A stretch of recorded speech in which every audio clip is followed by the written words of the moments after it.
preserve that advantage that they just got. Extra point by Badgley, up and good. So it's now a 3-point game here in the closing stages, as a field goal now can only tie it. Following the touchdown, Badgley out there to kick it away.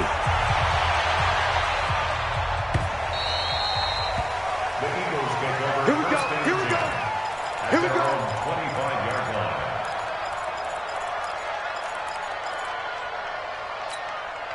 Already at the line, this Philly offense set to go. They only need a field goal. Obviously, the clock a huge factor. They'll be watching that. What do they need to do here, Charles? Your sequence of plays has to get you out of bounds. Completions, get out of bounds, gain some yardage.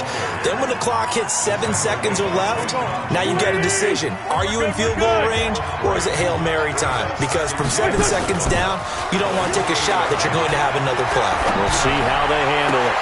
Little reception made by Alshon Jeffrey. Now the Eagles will use the second of their timeouts as they get it with 26 seconds to go in the football game.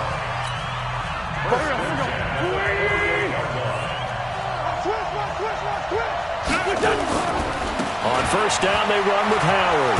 And that'll hurt the average a bit, as this time they're able to get him behind the line.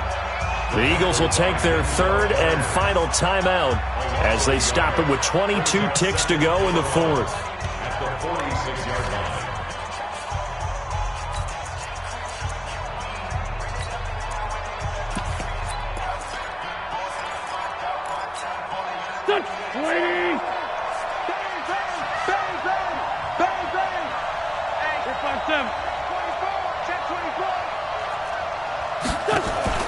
Wentz off the fake handoff to Howard.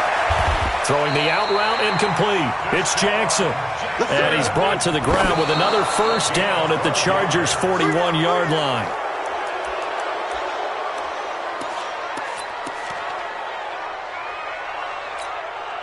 So now one of the biggest kicks of the night is forthcoming. So now with 6 seconds remaining, we get a timeout on the field. So the field goal unit is on the field, as this is a big spot right here. This to potentially send us to overtime.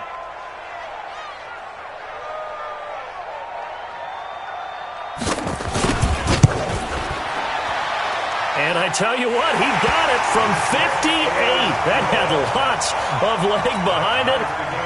We've seen some big kicks in the NFL the last few years, and that one might just rank right up there. And you know, you can hear the crowd react, right? But I was focused in on the sideline and watched them absolutely erupt. I don't know how many of them thought that he was actually going to make that kick, but how about how they felt when the ball went over the post?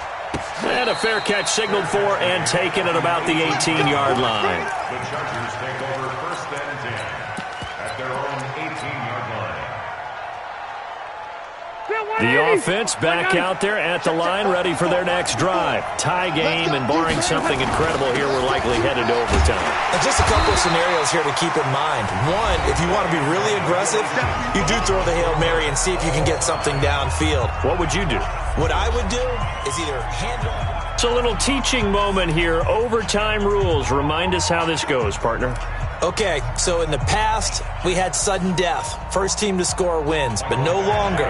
Now, if the team receives the ball, scores a touchdown, they win the game. If they kick a field goal, though, or don't score, the other team gets a possession. And after both teams get a possession, then we're into sudden death. First team to score wins the game.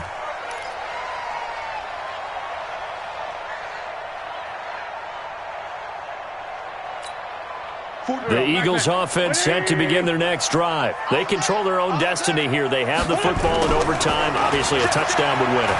And I think teams around the league are still adjusting to the idea of going downfield, scoring a touchdown wins the game, because they were used to just going downfield and trying to get in field goal range to win a game.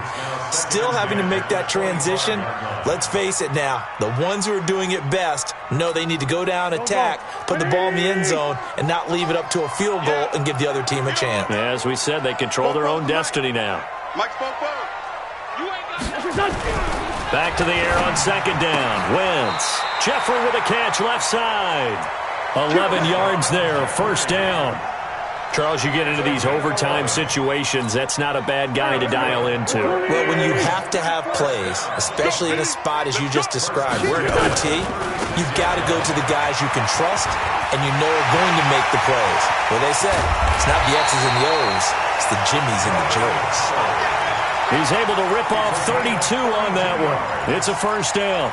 You know, I have a pretty good friend, Charles Davis, who tells me that when he sees plays like that, strong runs to the right, reminds him of the 1960s Green Bay Packers. Boy, those were the days back when the fullback actually carried the ball as well as blocked. Then you had a halfback. You had pulling guards, guys who could get out and run. And you can hear the great coach saying it back then. So we get a seal here and a seal here, and we run this play right in the alley. Let's go.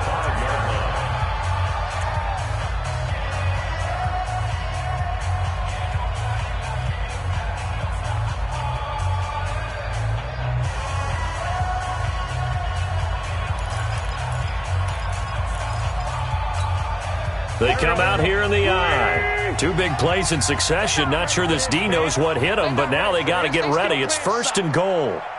Y'all playing the wrong foot. On first and goal, Howard.